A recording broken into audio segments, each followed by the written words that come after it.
Mimi sijaona mzazi mjinga, mzazi takataka, mzazi ng'ombe kama huyu mzazi wa Albert.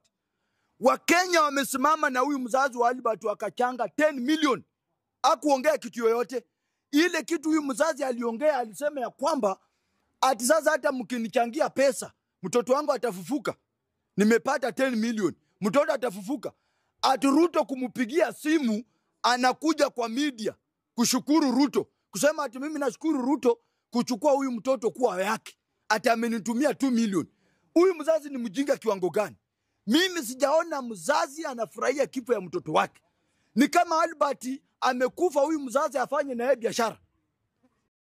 Wewe unafanya maandamano, baba Ojwang ako kwa nyumba, justice inamhoa. Sahi nyumba yake inajengwa. 3 bedroom. Ana matatizo. Anasema wachinga. Hakukuwa na stima inaelekea